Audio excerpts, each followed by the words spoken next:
ভারতের বিদেশ মন্ত্রক ইরান এবং ইসরায়েল সম্পর্কিত একটি ট্রাভেল অ্যাডভাইসারি জারি করেছে। ভারতীয় নাগরিকদের পরবর্তী নির্দেশ না দেওয়া পর্যন্ত এই দেশগুলিতে ভ্রমণ না করার পরামর্শ দিয়েছে ভারতের বিদেশ মন্ত্রক।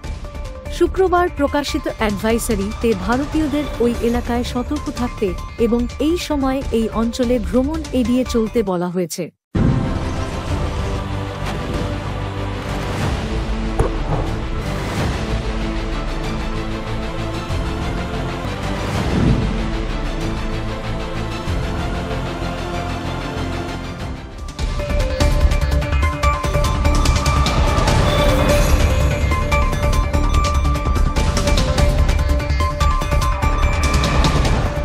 Regarding your question on Iran and Israel, your position has been very clear.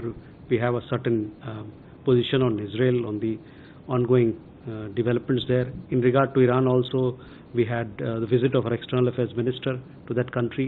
We discussed all the issues that are involved in it, in our relationship, including connectivity, including several other aspects of our bilateral relations. প্রতি মুহূর্তের খবরের update পেতে আমাদের চ্যানেলটি subscribe করুন ও bell আইকনে press করুন। Like ও share করতে ভুলবেন না। আমাদের পাশে থাকার জন্য ধন্যবাদ।